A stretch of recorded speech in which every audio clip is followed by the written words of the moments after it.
Ladies and gentlemen, welcome back to another photo mishmash. This one being broadcast live April 24th, 2019. And as usual, compared to last week, I'm again joined by my good friend and guest co-host, David Carr. David, thanks for joining us today. Thank you for having me once again. I'm excited to be a part of this. Thank you. Now, David, for those who have missed out, I think a good lead in to tell a little bit of a quick backstory of yours is to say that I'm insanely jealous of your audio quality. It just sounds so good. I mean, even if I pull my mic down here, chat room, welcome chat room, do I sound even nearly as good as David Carr? David, why do you have such a nice mic? Tell me a little more. Well, it's a long story, but I have many leather-bound books to start with, and I just have a deep, rich voice. It has nothing to do with the microphone. No, it's just a good microphone. This is the kind that, like, when you listen to the radio, this is pretty much the one that they use most of the time. So there you go. Nice. And you have a little background in music before you got into photography. You had a little, you were in a band. You might own a Grammy or two or three. Actually, own, is that the right word? You might have. Okay, so I shouldn't do this, but I'm going to do it. Hang on a second.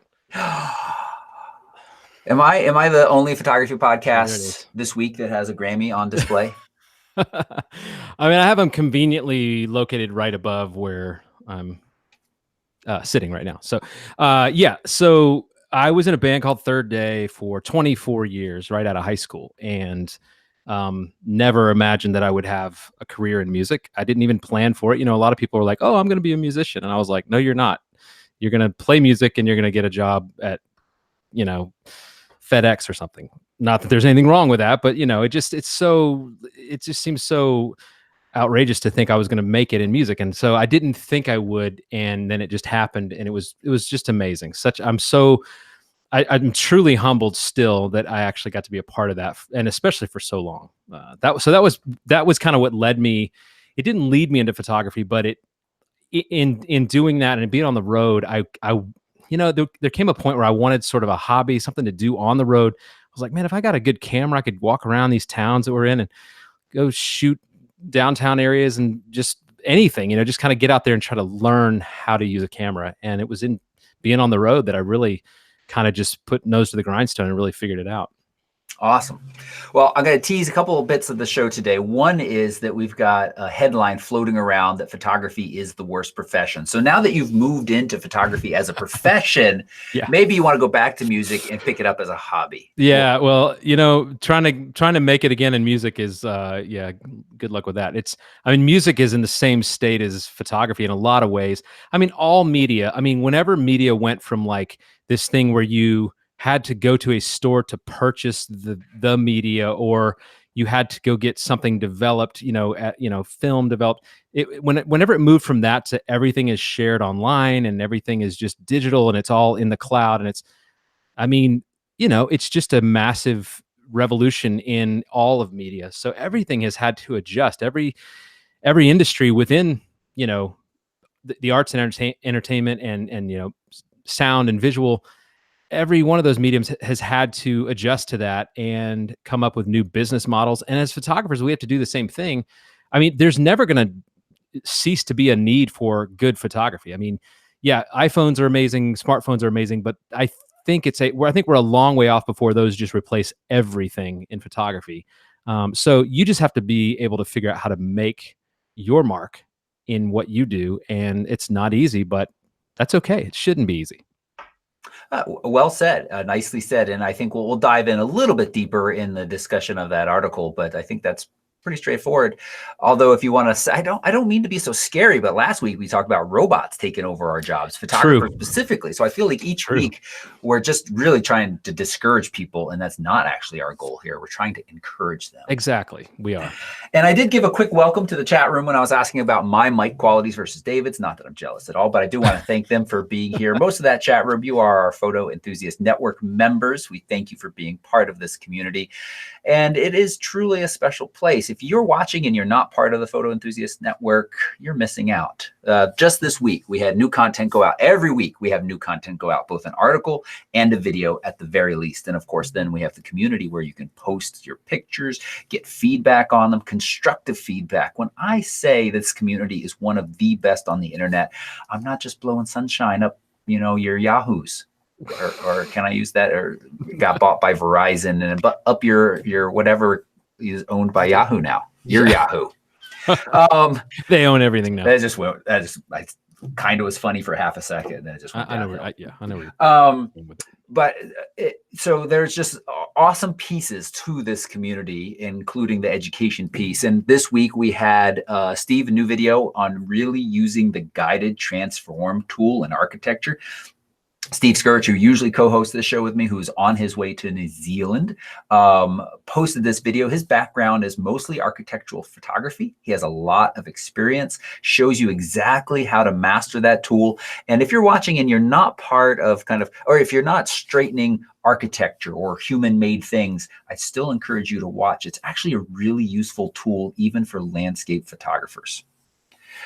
And we had a video that went up last week. I actually have to check. I feel like it didn't get sent out properly, but outdoor portraits.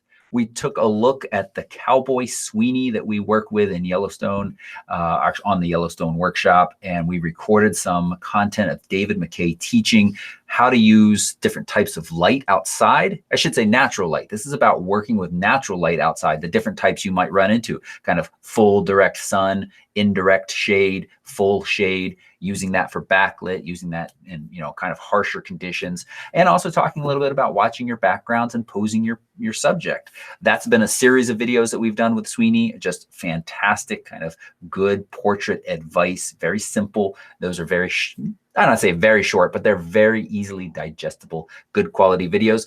And we had a video from Allie about reversing your lens for macro photography. A lot of times people are looking for cheap solutions for macro photography. One of the cheapest is to take an existing lens you have and just flip it around. She shows you exactly how to do that and how it might work for you. That's just been in the last week and a half. So tons of content up there. It's fantastic. If you're watching and you're not a member, consider joining. Photorec.tv/pen is the easiest way to get into that whole little join thing. And there's a free 10-day trial. It comes with free gifts. And those gifts, of course, you get to keep if you decide not to continue your trial. And also a reminder, typically in this show, we do a little bit of image critiquing and reviewing and Lightroom tips and tricks. We're going to skip that portion this week just for time's sake. But I'll remind you that if you're a Pen member, you get to submit each month for the monthly image contest where you can win gorgeous, beautiful, wonderful prizes from Bay Photo. And just a reminder to submit at pen.community/review. Submit one favorite image. There's lots more information about that if you want to know. But again, those are just fantastic bits of prizes that you can win, and just really good feedback to have your photo kind of judged and critiqued by professional photographers in a way that's not tearing you down. This isn't, Jared Polin, he does good reviews, kind of those fast, rapid fire things, but his kind of shtick is to tear you down a little bit. And this really is focused on creative and constructive feedback for you. I think I said that all. Yeah. Definitely. That was good.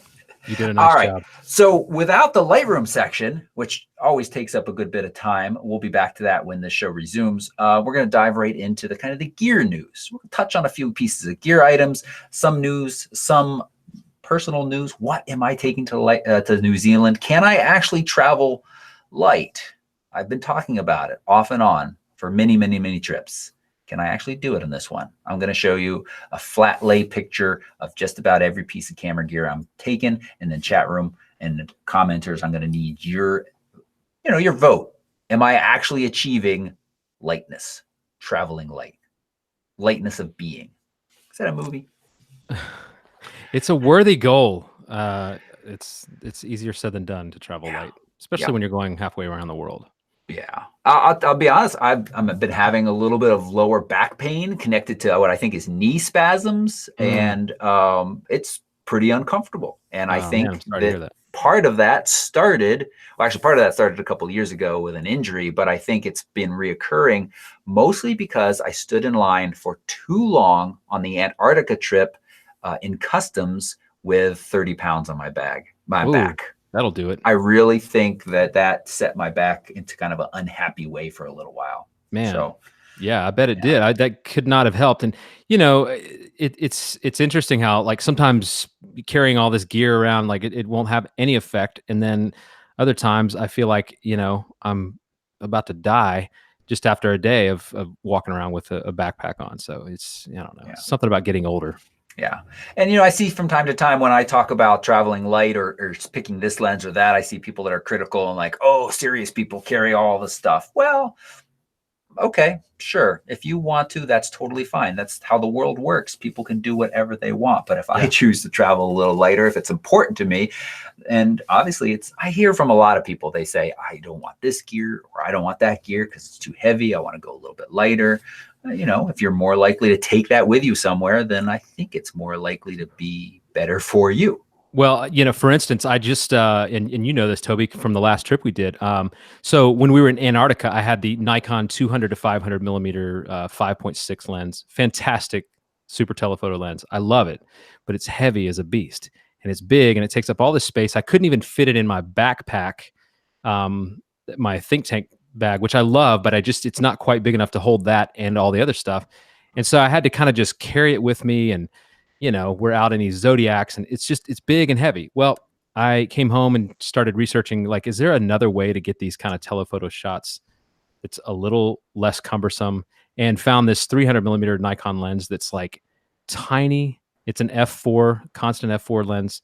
Well, constant because it's a prime, but it's so much lighter, so much smaller, and it does a great job. And it's only 300 millimeters, but I'm willing to make that sacrifice of 200 millimeters and just throw a teleconverter on there, which I did, and it works fine. It's just a little compromise, but now I can carry this lens that I can really do these great, like, zoom shots with. So Yeah. Yeah. It's that I was impressed with that little lens. It's really nice. And that mention of a prime kind of, stepping back from a zoom lens to a prime reminds me that I did have a video that went out on this channel just to remind you all about. It's just tips for sharper images. It's one of those questions that we get very often. My images aren't sharp. And I'm just going to start sending people to this video first because it covers so many of the different variables of what could cause images that aren't sharp. So go watch that. And also, since we're early on in the show, I forget one, Roy, thank you for putting the show notes together as we start to dive into these news articles and gear bits. Roy has collected all of these from all over the internet. Thank you for doing that, Roy. And if you've got a question you want us to answer, put a little Q in front of it and stick it in the chat. Roy will be collecting those, and David and I will be answering them towards the end of the show. And if you want to see all of these links to all of the articles, more than we're going to discuss, you can go to photorec.tv/MMH. And we had David give his little bit of his background of music transitioning into photography. He's an excellent photographer and instructor as well. He runs his own photography podcast. It's on iTunes. There's a link to that right down below this video right this very second. So if you're watching right now live, click on it and put that in your queue. David, you got to get that onto like some Android things or something. I'm not an iTunesy guy. Oh yeah. So I thought it was kind of out there. I don't. Maybe it's not. Maybe I didn't look hard enough. My technical knowledge only goes so far, and then it stops. Yeah, I need to look into that because I think maybe it is just on. I mean, because I upload it to something called Buzzsprout, and then from there it kind of gets sent to Apple. Oh. I thought it was being sent elsewhere. I'll have to check that.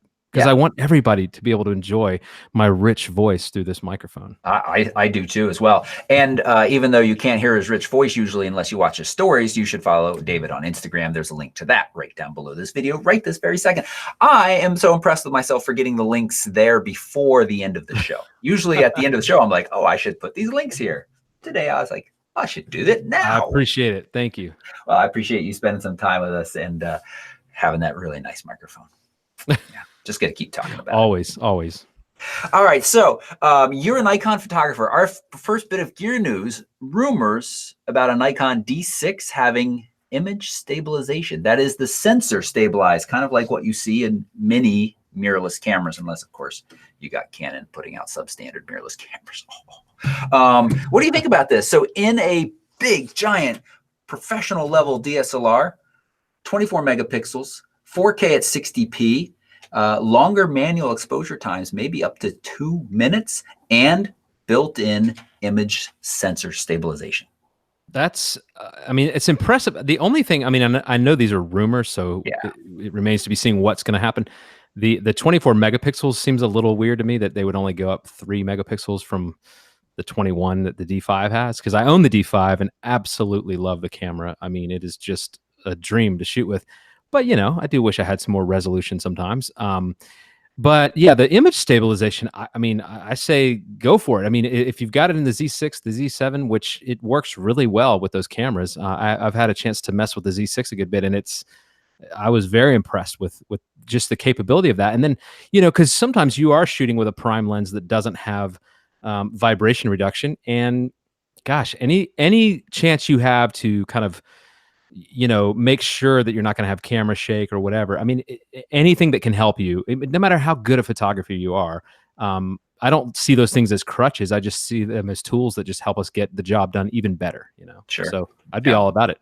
Yeah. And then on the video side, it's clear that they're moving forward video wise. 4K 60 and having stabilization there as well should be quite nice. That should be great, because that's been the Achilles heel of the DSLRs that Nikon makes. Is just the video is capable of looking amazing, but good luck with autofocus and keeping the image, you know, stable without a bunch of other gear. And so that'd be nice. I don't mean to put you on the spot. Do you know when the D5 came out? How long has that been out for? Gosh, it's been off the top of my head. It's been out almost 3 years, I believe. Kind of a while. So I bought mine about a year and a half ago, and so yeah, I guess it had been out for a little while. But and again, I don't know. I've had it for 2.5 years. Wow, I've had it longer than I thought. Okay, but I love it nonetheless. Yeah. So we're probably approaching, you know, a flagship level camera, probably starting to approach release, and probably will be out before, or I should say, it'll definitely be out before the 2020 Olympics. I know Canon and Nikon both will want to have their flagship sports cameras refreshed for the 2020 Olympics. That's a great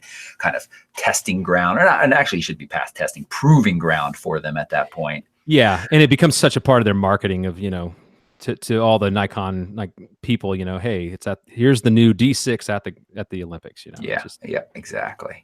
Well, when you shoot weddings and headshots and portraiture, do you also have the D850? Which one do you use more?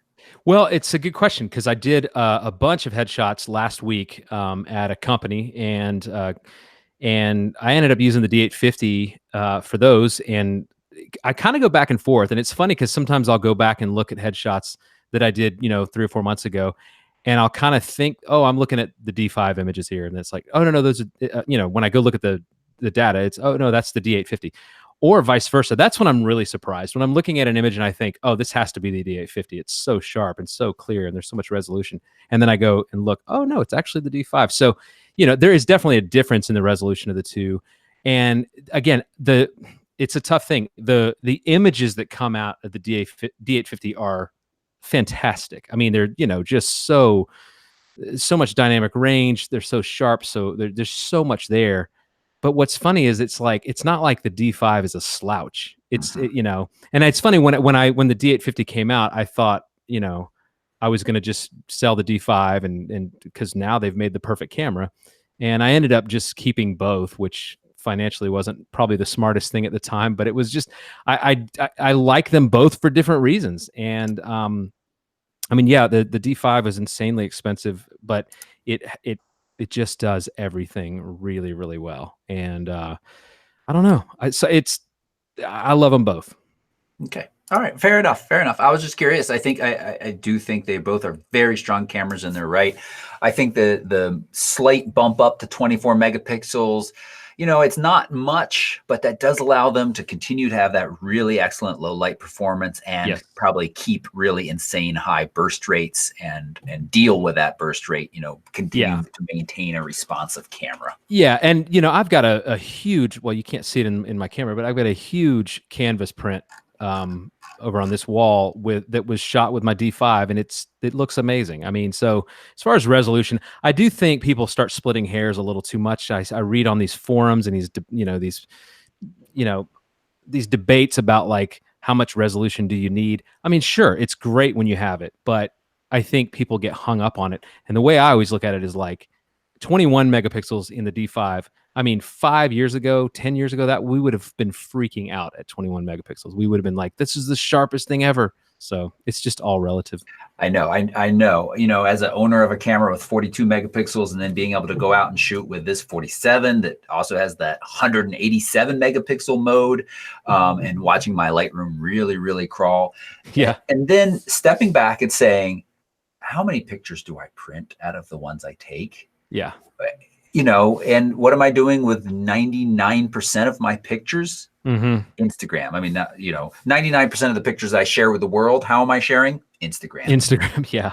Which are what? 1 megapixel images? One? Right. It's funny. And even if you do blow up a huge print of a 21 megapixel, 24 megapixel shot, I mean, at any reasonable viewing distance, who gets this close to a massive print to inspect the pixels? I mean, that's ridiculous. We don't do that with paintings. We just, you stand back and you appreciate the whole grandeur of it. So I think I'm not knocking resolution, but I do think sometimes it's a little bit of marketing hype mixed with some valid. There are valid reasons for it. Cropping. I was able to crop a lot of images in Antarctica. Mm-hmm. But actually, I was able to crop images with the D5 pretty tight as well. So it's just however you use it, Yeah. That was something Paul Nicken mentioned. He switched from Nikon to Sony, and he talked about the A7R3 being nice for cropping. It's nice to hear other fellow photographers acknowledge that, although you shouldn't go out to shoot to crop, when you're talking about wildlife, it is nice to have a couple of extra megapixels to get in a little bit tighter. Absolutely. Again, that's another way you can travel lighter as well. But I totally agree with you. That the whole kind of I need more megapixels is well overblown for most people. Yes. Most people. Your Lightroom's going to be happier. You're going to be happier. Yeah. Your wallet is probably going to be happier. And the ability, especially when you do like weddings and things like what I do, when you do have to burst a lot of shots really quickly, it's really nice to be able to shoot that way. Although the D850, I mean, 7 frames a second, 9 frames a second with the battery grip, that's sufficient. Yeah, I'd say. Moving on to smaller megapixels, this is about Huawei's new phone. I think I mentioned this the other day. I just want to talk about it for a minute more. We got a link in the show notes, but their new P30 Pro, this is not it. I'm just holding up a cell phone in case you don't know what they look like. It has a zoom, an optical zoom built into it. And you think, well, how did they fit an optical zoom into such a thin little phone? They put it vertically. It's a little periscope, people. The image sensor sits down here, flat plane. The zoom goes up and down like this, and then there's a little right angle window that goes out the camera. I'm kind of blown away by that smartness. Amazing. And so, one of the things that I think has saved some of the higher end point and shoots right now is the fact that they've crammed in some zoom to them.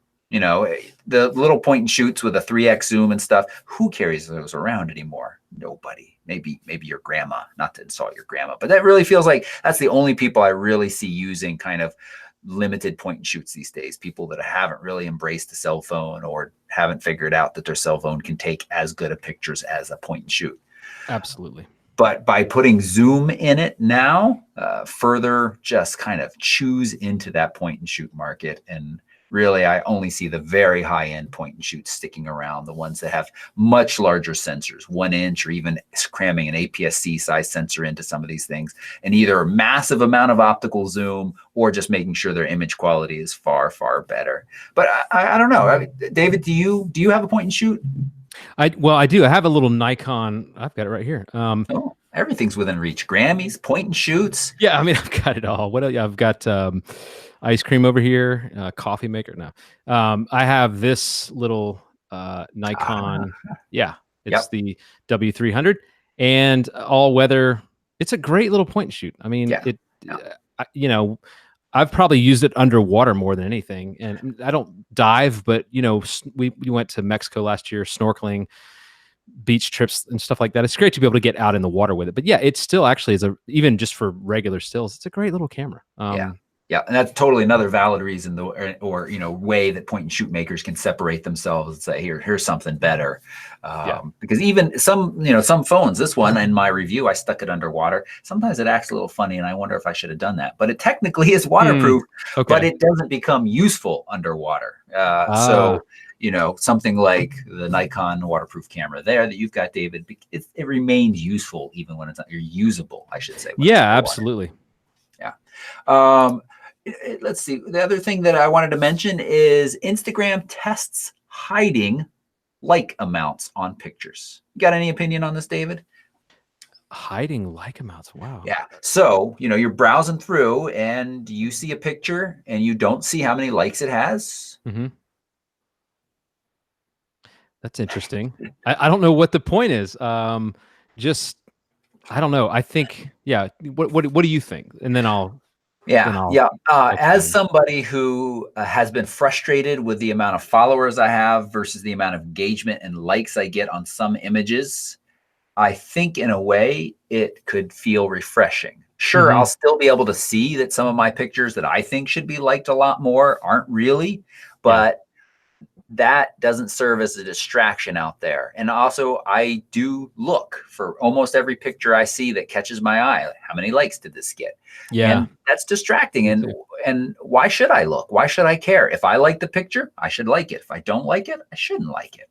I think that's actually, I can see the brilliance in that because, I was just saying to somebody yesterday just how ridiculous it is that we live in this world where people's entire identity is wrapped up in how many Instagram likes they get or followers, or, we were talking about people who buy followers, and I'm like, that's ridiculous. I mean, you're going to that doesn't mean anything. It just means you bought followers and now it looks impressive.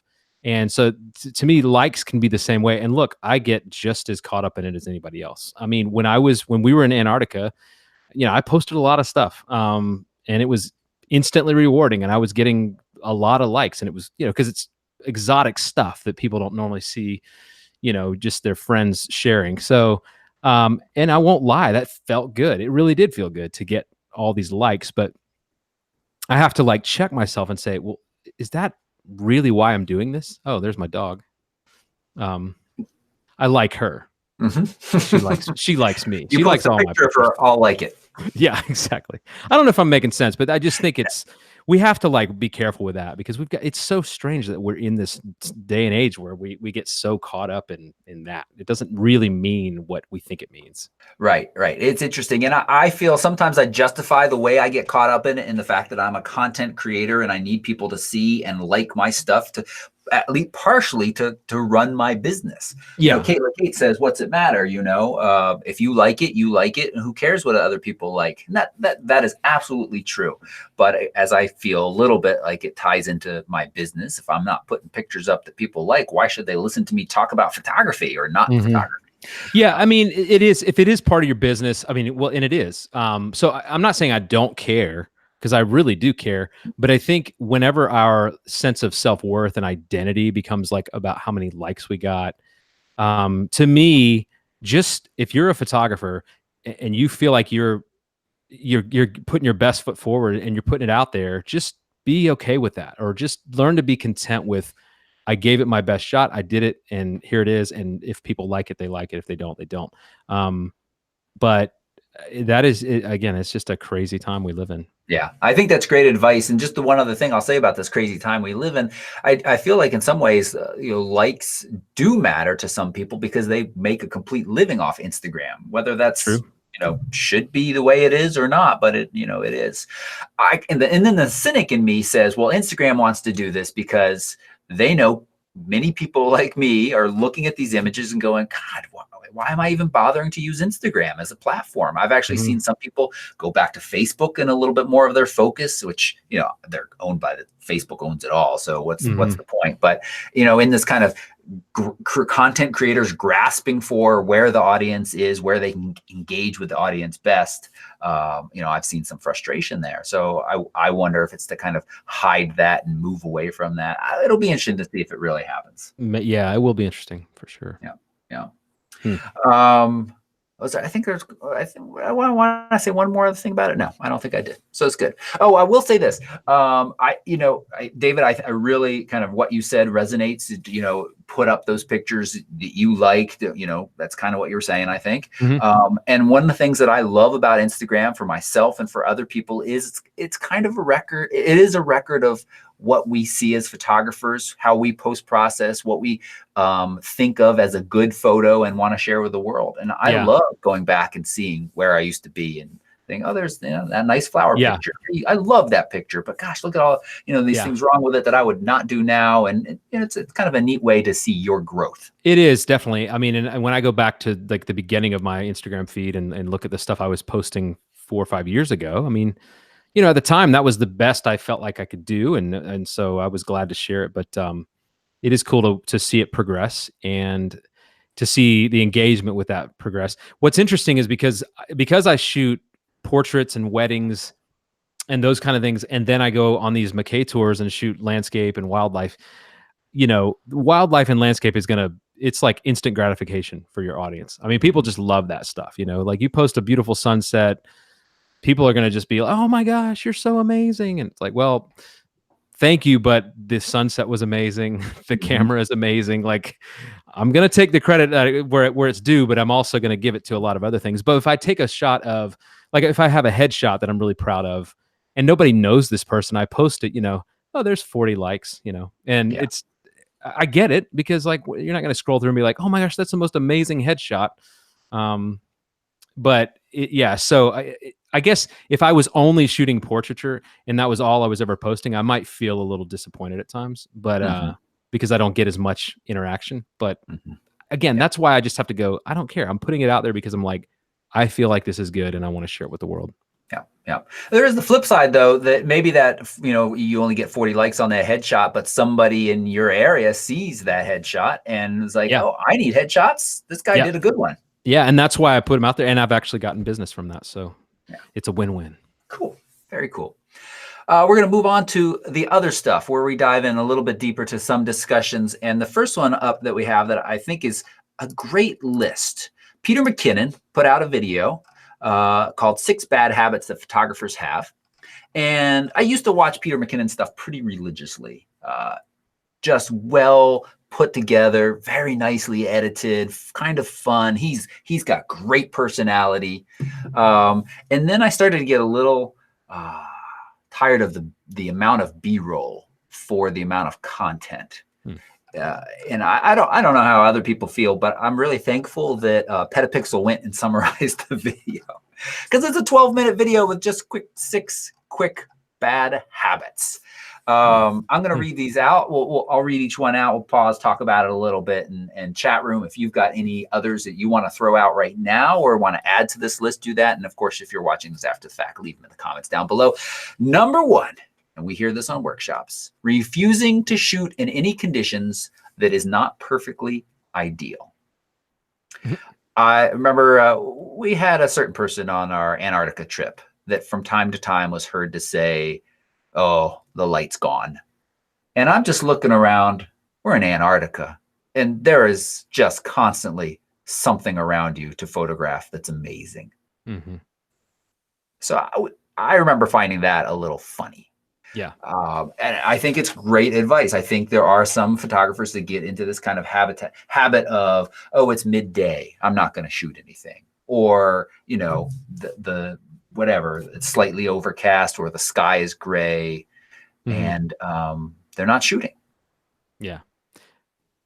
I can attest to that, especially the midday sun kind of thing. There are so many times I'm like, oh, I'm not going to go shoot anything. And I did this when I was on the road with the band, and I would, people would say, oh, I bet you're going to go get some great shots. We'd be in some cool town. I'm like, well, no, because we go on stage at 8 o'clock, and that's right when like the good light would be. So I won't be able to get it. So I'm not going to go take this landscape shot at 2 o'clock in the afternoon.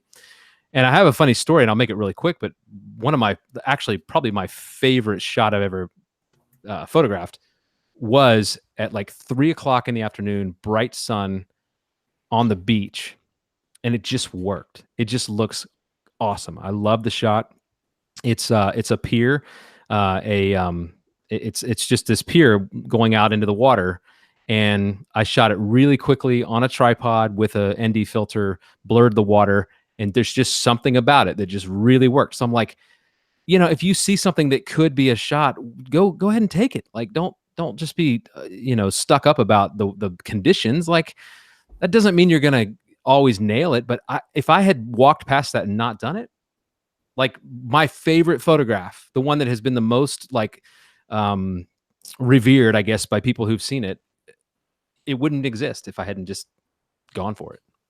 Great story. Yep, absolutely. And even if it hadn't turned out to be your favorite photograph, I imagine it would have been a learning experience that Definitely. you would take away some knowledge of how to shoot in those kind of conditions before, or get an idea, look at it and be like, oh, look at the the way the pier repeats itself, and maybe I could have shot just that with a harsh shadow. So yes, Absolutely. All right, number 2, not shooting enough photos during a shoot or an event. So give yourself more options during editing by shooting more. I'm a little on the fence about this. Yes, I agree, but you want to be careful that you don't take it so far that you're a spray and prayer. You ever been to an event and seen one of those? Or honestly, I've shot a few weddings like that. Early on, you're nervous, you're worried, and you're like,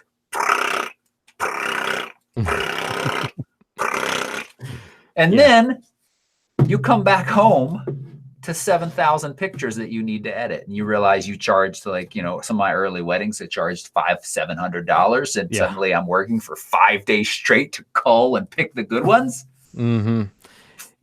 Yeah, it's the spray and pray thing is, I definitely subscribe to that method when I first started doing events, because I was like, well, if I just keep shooting, at least it increases my chances of something being good, because at the time I didn't have the skill to like really look around and realize what would be a good shot, and where where is the good light, and where are the moments happening that I need to capture.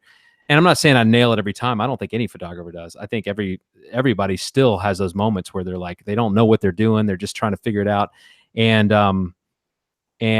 But yeah, learning to like have some restraint with the shutter button is a really good thing. And once you've got it, you've got it. You don't have to like take 47 shots of the groom smiling as the bride's walking down, which I've done stuff like that. And I'm like, which one's better? The one where he's like this, or the one where he's like this? I mean, it's just like you're at the eye doctor and he's like, does it look better when I do this? When I do like this? So.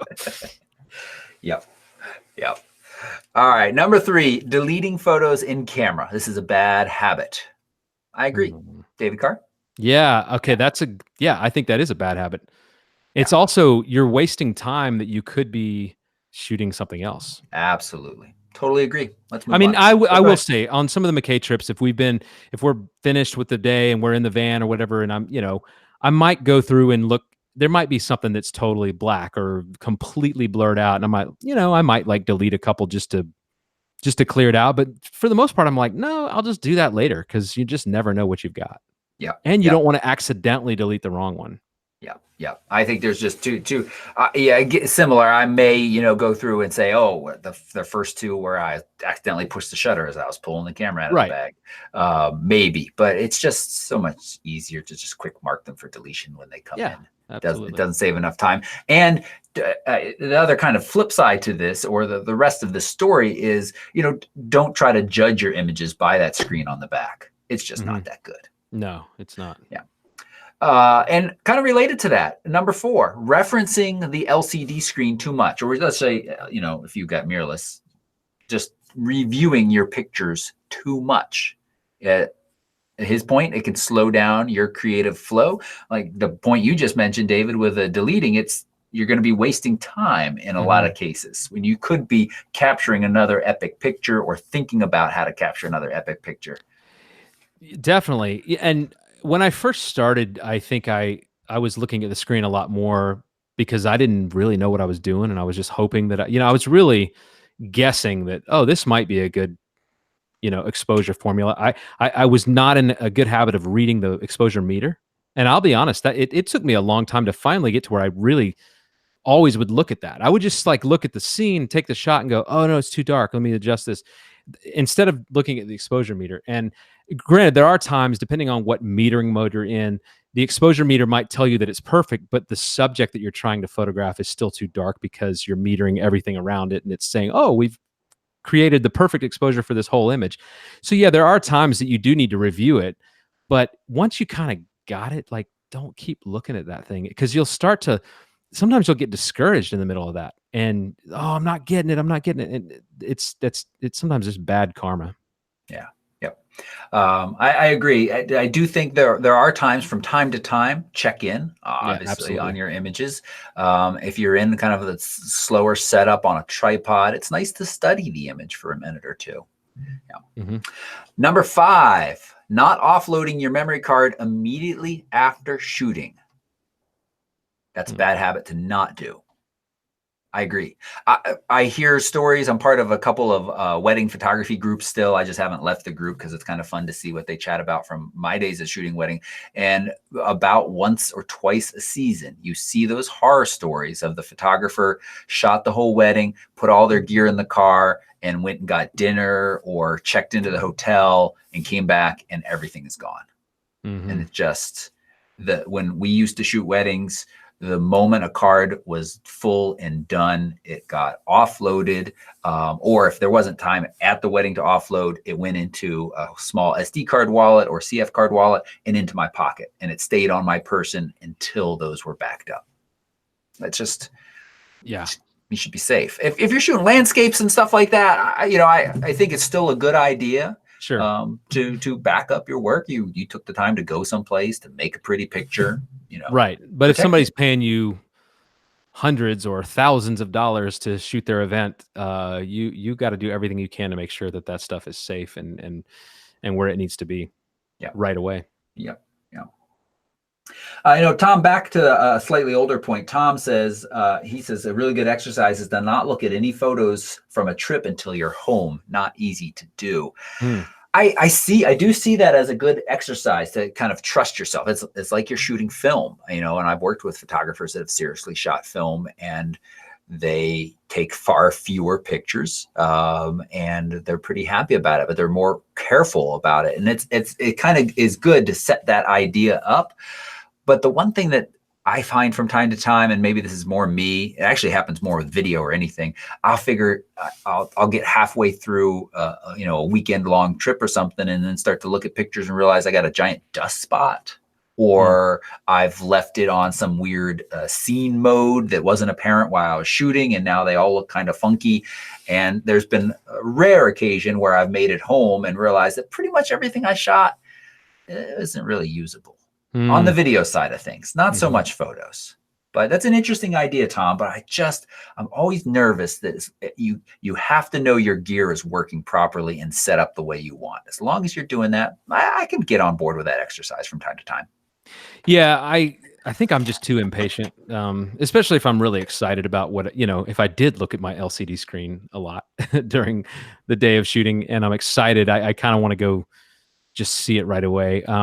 But there are times that I will take a long time to actually really begin to look at the photos. And I think sometimes that's a good thing. I think it just depends on, I don't know, everybody's got a different personality with that, um, but I definitely see the merit in kind of waiting a little bit. Hmm. Hmm. Yep. All right. And number 6, last one. Assuming that you have all the gear in your bag. That's a bad habit to assume that you have all the gear in your bag. Do you have checklists when you head off for shoots? I do. Yes. I don't have one that's like sitting there like in hard copy. I tend to just make them because sometimes each shoot can be a little different, Mhm. but I definitely have to. And I went off to do the shoot last week, these headshots, and I had planned on bringing my tripod. I don't normally use a tripod for headshots, but I like to have it in case I need it for anything. And I was going to shoot tethered, which I needed a tripod to put my tether table on, and I forgot my tripod. So I didn't put that on my list. And so I learned, but I was able to make it work. But it was just, yeah, it's important because you'll forget the stupidest little things sometimes, like a strap or something, or memory cards. That would be a really, really rough one. That would be a rough one. Extra batteries for your flash, things like that. Yeah. Yeah. I do it. I do a list for each trip. As it's starting to come up, I just have it open usually on the side of my computer, and I just jot things down as I think about this or that piece of gear that needs to go along. And then, as I'm packing, I review that list. And then as I'm packed, I review it one more time just to make sure. I find that, I still forget things because I forget to put them on the list, and then I forget to think about them later. And it's always a bummer. Man, you got all this gear, might as well make sure you're showing up with the gear that you want. That doesn't mean you have to bring everything, but just take time to think about what you need for these different shoots and make sure you got it with you. Hey, Toby, I've got a couple people asking for a puppy introduction. Yeah, let's do it. Puppies are always good. All right, Lottie. Lottie, come here. Come here. Come talk to these people. Okay, this is Lottie. Hi, Lottie. She is a golden doodle, and she is... She's got a sweet face. David, you're out. Put Lottie in your chair. Okay. Let's go. You're done. Yeah, she can bark like nobody's business. So. But she's my baby girl, and she's almost 4, and she's the best, worst dog anyone could hope for. We love her. She's wonderful, but she gets into everything, and she's a mess, but we love her. Yeah, that sounds like mini dogs. And Tim, I know has been asking for a while for a dog on the show. I got 2 upstairs. Neither of them will probably come when I call, so I'm already impressed with Lottie. Yeah, she does come because she probably thought I had some sort of food item for her. That's typically the motivating factor, as good. With most dogs. That's good. All right. Quick positive story on a sad story, and that is that the Notre Dame fire was that a week ago last Sunday. Definitely tragic. I saw people talking about that being a reason that you should be encouraged to travel and get out there. You can capture, you never know what's going to happen. And clearly Notre Dame was saved, and at some point it will be rebuilt to what it was like. But at least for several years, it's going to be in very rough shape, and you're not going to be entering it. So, it is kind of an encouragement, but it comes out as far as fighting the fire goes that 2 DJI drones were essential in helping them figure out exactly where the flames were and fighting it. One was a standard off-the-shelf Mavic Pro, and the other was their DJI Matrix 200, which is actually kind of a weather-resistant drone that you're capable of attaching different cameras, including a thermal imaging camera. So I don't know if they use that or not, but it's just kind of neat to think about, a slightly positive story that we have so many of people doing really stupid stuff with drones, like getting airports closed down or, trying to be a peeping Tom with them or something weird like that. And here's a nice story. So good job. Yeah, that's good. And then we tease this. Let's talk a little bit about this. Apparently, Forbes has a list of the worst jobs in America. Or is it Wall Street? 24/7. This is from Jobs report from CareerCast. And the report ranks over 200 careers on the overall quality of their work amount of stress, occupational outlook, and income to help determine job security projections into the year 2026, and photographers ranked 25 on the list as worst jobs. To determine the worst jobs in America. So 25th on the list of worst jobs in America. Median annual ages. Oh my gosh, I can't speak. Median annual wages, $34,000, coming in slightly below the median wage for all U.S. jobs of just $37,000. That topic, it really depends a lot on your location. $37,000 might be a decent amount to get you by in some locations. Here in Seattle, not so much. So much. So the lowest median income on the list was for food servers, who rake in a median income of $23,000. 2 out of the 25 jobs were in creative capacities, DJs, and photographers. So, that goes on a little bit. Job security is a topic many creatives and artists struggle with because of passion. There's total employment numbers of just under 50,000 photographers in America. The question of, does the threat of advancements in technology, I mean, we talked a little bit about opening a show, people got point and shoots, or they got their cell phones, or people got robots. Are those going to replace photographers anytime soon? I think, David, you said it. No, they're not. Yeah. They're not. I don't think so. No. So it's an interesting article and story. I'm curious what they feel about stress and the measurements there and things. Many photographers, or I'd love to know what percentage of these photographers that are part of this career study are freelance photographers or wedding photographers, and which are employed by a company, maybe a newspaper or a magazine, or somebody else that needs an in-house full-time photographer.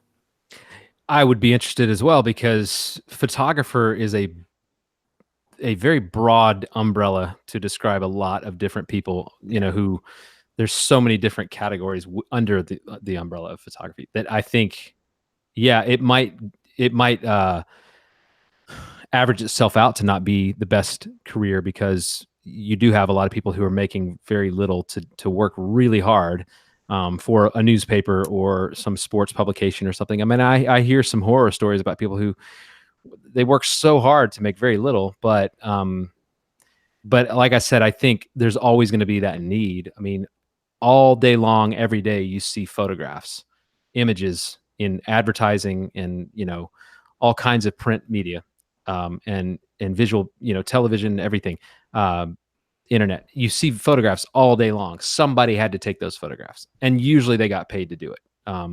I hope usually, but I mean, so I'm reading a great book right now called Fast Track Photographer. By Dane Sanders. And, he's talking a lot about, you can be a freelance photographer, which is great. There's nothing wrong with saying I'm a freelance photographer, but you're going to work, you're going to do a job here. You're going to get paid for that job. You're going to move on to do this job, and you're kind of selling your abilities.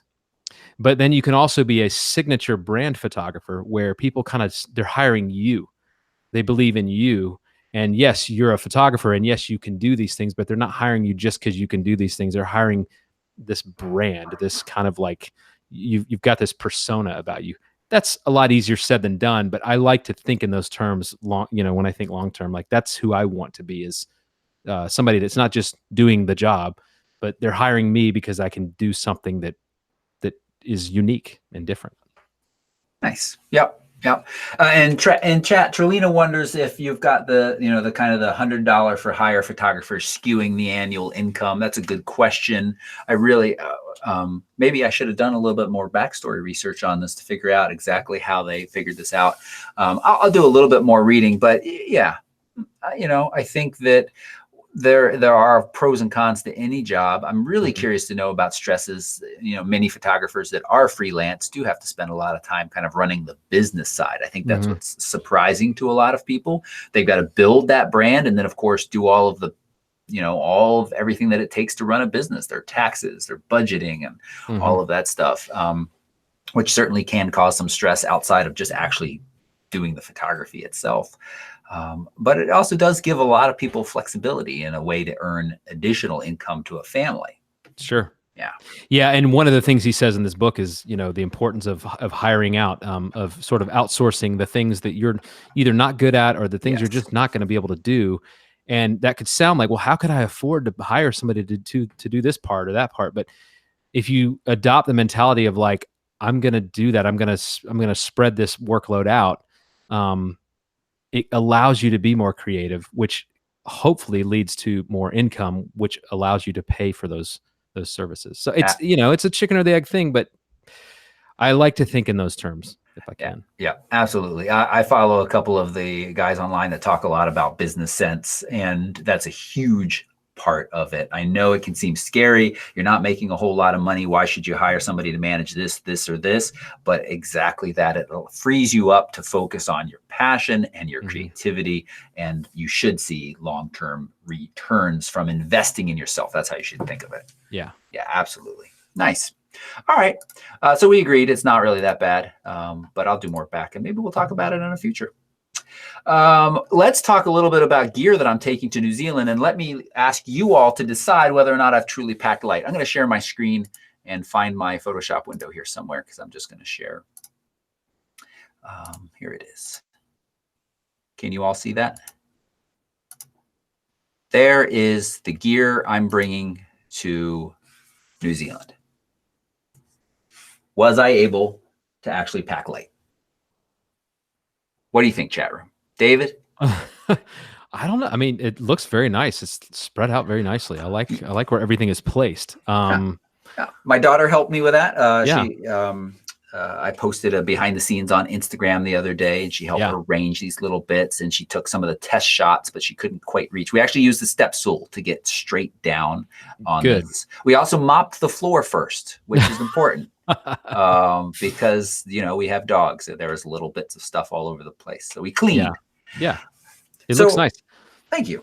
I think I'm traveling pretty light. This is camera-wise the lightest and least amount of weight to camera gears that I think ever taken. I've got just the Sony a7R III here, the backup camera on loan to me, the Sony a6400. 100 to 400 is certainly a beast, but I love that for landscapes in New Zealand. New Zealand is epic and has these mountains that are just awesome. And you use a little bit of a longer lens to compress them. You bring them all right up into your face. I like that.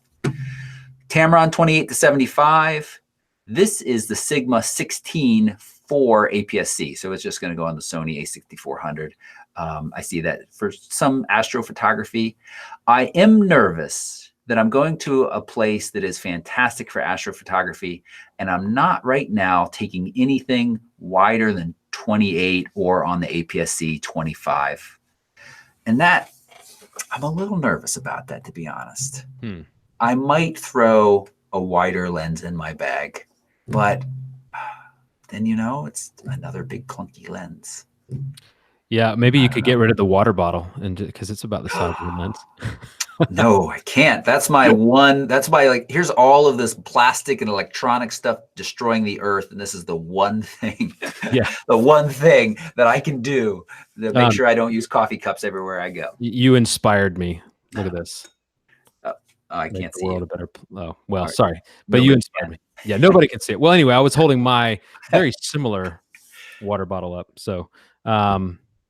Yeah, I think you did great. I mean, because look at that. Your jacket is taking up a huge portion of that frame. So that's, that's not gear. It's gear, but it's, and yeah, good job. Yeah, thank you. Thank you. I'll let you all know how it goes. I'm going to try to, maybe I will. I see a couple people shouting in the chat, go wider, go wider. I don't typically throw lenses into checked bags, but, maybe I'll throw this. I'll probably will take, if I take something, I'll take the IRIX 15 millimeter f2.4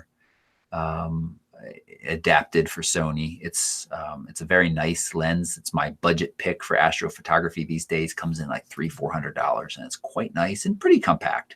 So maybe I should stop whining and take it. Who cares if my back, falls apart? But I'll have a great start picture. Yeah, I think you should take it. Okay. All right. Thank you.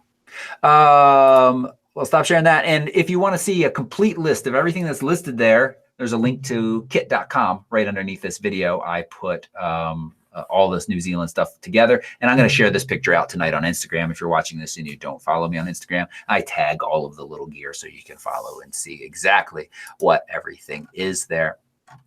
We're wrapping up the show. We move on. The last segment is where I get to pull the microphone in. Maybe I should make David Carr do it since he has such a fantastic voice and microphone. That one looks pretty awesome. I know it looks awesome, but I think part of it is the room. I've soundproofed the room to some degree, but I think that there's still a little bit more, too many hard walls that give me that little bit of echo, and maybe the desk surface right here. I'm not sure.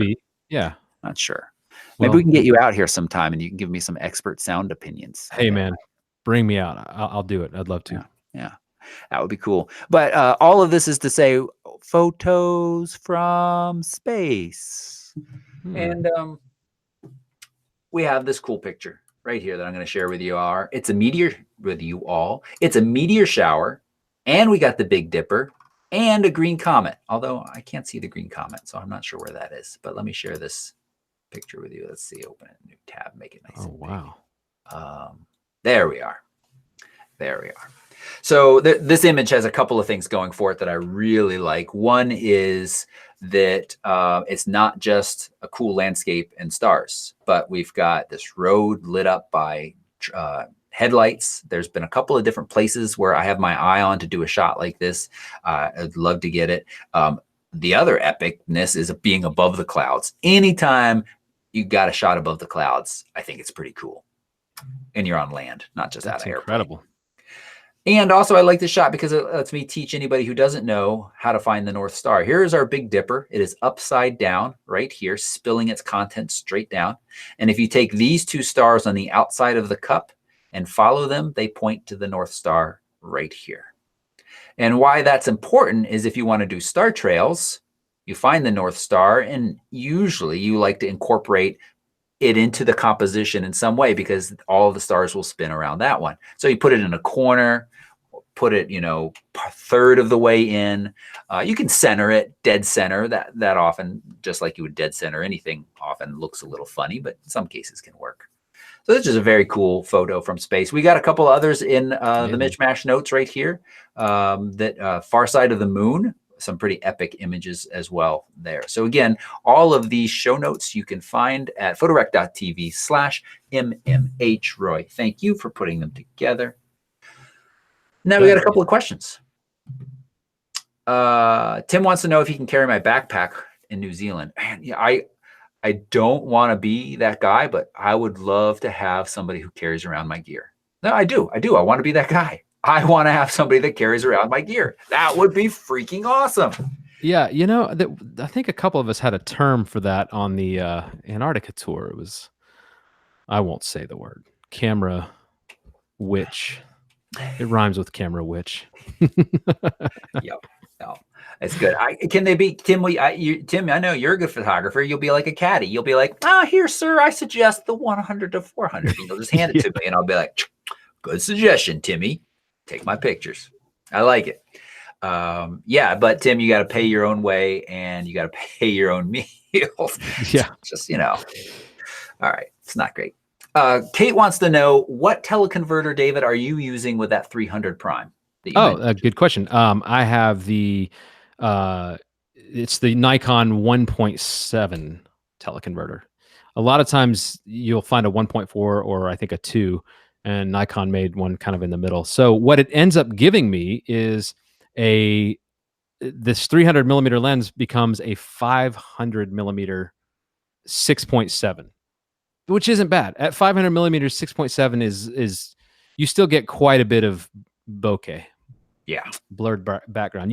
This is how I justified it, because with the 200 to 500 millimeter, it was a constant 5.6. So going from 5.6 to 6.7 and losing the weight and losing the bulk, I was like, I think I can live with that. And so far I've enjoyed it. It doesn't mean I won't go back to some sort of big telephoto, but I just really, I don't know. I like traveling light when I can. Nice. Yep. Clearly I'm on board trying as well. Kevin wants to know, having in-body stabilization and on-lens stabilization, does it go against each other? Do they fight? No. No. What's that? So sorry, I missed part of it. I just said no, and then I didn't want to cut you off. Sometimes I talk too much. No, sometimes I'd go and cut you off. So in some camera systems, one or the other takes over and says, "Hey, I'm the better at this. I'll take over." Mm-hmm. In some camera systems, they work together to add additional stops of image stabilization. For example, I have here the Panasonic S1R, which I'm happy to say I have filmed the reviews of both this one and the Canon EOS RP, so you will see those. I can say that. This camera, I'll just tell you all, you lovely people watching, and give a thumbs up if you haven't already. This is a camera that it kind of seems like it is sprung from a grumpy person online, where you see they're like, why can't I have a camera that does 4K at 60p at 9 frames a second and gives me 47 megapixels and blah, blah, blah, blah. And, it's just this laundry list of like, no camera company is going to give you that. Well, actually Panasonic has. It has all of that. But the downside is the reality of taking a camera that has like that fantastic list of everything is, well, battery life is not great. And it weighs more than a 5D Mark IV setup, which is just kind of crazy to me. Not much more, and it's still less than a D850. So, David, you might just think, sissies. But I'm just kind of shocked at how big and how much it weighs. It is a joy to use. It has fantastic image quality. It has some awesome, awesome, thoughtful features. But its battery life is not. Look how big. Did we talk about this last week? I think we did briefly. Yeah. I mean, look at this battery. It's enormous. And it's SIPA rated. It's SIPA rated at 360 shots. That's crazy. It's kind of sad. Do I have other batteries within reach? No. Wow. But the battery charger and the camera both can charge from USB or AC. It's kind of cool. So nice. I really like it. I am excited to see where they go with it. I think they're going to have a hard road though, because it's expensive. The Leica lenses are very expensive, although there's other ones. You'll see my full review. So we'll see. We'll see. Just Kyle wants to know if, David, you can sing California Dreamin' for Caleb. No. Okay. I can't. Fair enough. Fair no. I don't even know. I don't even know the lyrics. Sorry. I'm probably not going to sing for you guys today. Yeah, that sounds good. This isn't one of those shows. I do want to remind you all, if you haven't given this show a thumbs up, give it a quick thumbs up. And if you're watching this and you haven't subscribed, click subscribe. We're wrapping up now. And also just a reminder that this channel is sponsored by PhotoRec. No, I am PhotoRec. This channel is sponsored by Squarespace, which just released an add-on to their awesome web development and design program all about email marketing. So with that easy drag and drop interface, you now have that for putting emails together. And I know it might seem we talked a little bit about Instagram and Facebook as kind of social channels earlier in the show, and those should be an important part of your kind of strategy if you're a photographer trying to reach people, but don't overlook the power of email. Building a network of people on your email list that you can reach out to and let them know about what you're doing, specials you're offering, is very, very powerful. And you think of it kind of as outsourcing in a way. You're paying for a system that is so much easier than some others. And actually, I love MailChimp a lot. It's what I use. But if I switch to Squarespace, which I'm looking at seriously for this email system, it'll save me over $100 a month. That's big money. That's big money for me. I don't know about you, Mr. Grammys, but that is big money. No, that's hey, yeah. No, I know. Yeah. The Grammys, that was like in the past. Yeah. Yeah. I'm living in a new reality now. That's right. Now you're in the photographer. Exactly. Your medium income is 34. Yeah. I got to go pick up my Uber shift after this. So yeah. Yep. You got kids. That's right. They eat a lot. They do. It's crazy. It just like cereal. It's like every day we don't have any cereal. I'm like, we just bought cereal. We don't have good cereal. Oh, I just realized that the camera was stuck on me. I'm sorry, folks. Okay. Yeah. So if you want to check out Squarespace, go to squarespace.com/photorectv. You'll save 10% off your first purchase of the domain, website, gallery, whatever you want to do. We thank them for their support. And of course, if you're watching this and you're not a Photo Enthusiast Network member, as I mentioned already, you should really check out the Photo Enthusiast Network. It's an awesome community. Chat room, thank you so much for hanging out. David, thank you. Thank you. Here. Yeah, this was awesome. I feel like I'm getting the swing of it a little bit better now. We'll have you on again. We'll make some excuse to get rid of Steve from time to time. Sure. Simply for the fact that you say smart things and sound wonderful while you do it. So. Oh, thank you. So the microphone is making up for the lack of. See, I can't even think of what the word is. Is there a microphone that will untongue tie me? I've been especially tongue tied on this show. I'm not sure why. It's easy to get that way too. So you're fine. Okay. I mean, I'm always like, when we do the tours, I'm always a little bit intimidated because like you'll get up to talk and I'm like, I don't know what to say other than whatever he said. So yeah, don't beat yourself up. Yeah. And Kristen suggests a 3-way which Kristen, I know you, and so now feel a little awkward thinking about a three-way. And on that note, we're just gonna say bye-bye, everybody. Thanks so much for watching. And I'll be back in 2 weeks, I think, 3 weeks. So we'll publish a week in advance when this show will happen again. And we'll see you all. In the meantime, follow me on Instagram to see bits from New Zealand. Follow David to see fantastic trips wherever he's going and awesome headshots, which you should like because likes make us feel better, even if Instagram takes them away. Yeah. Have a great trip, Toby. Thank you, David. All right. Thanks, everybody. Bye-bye.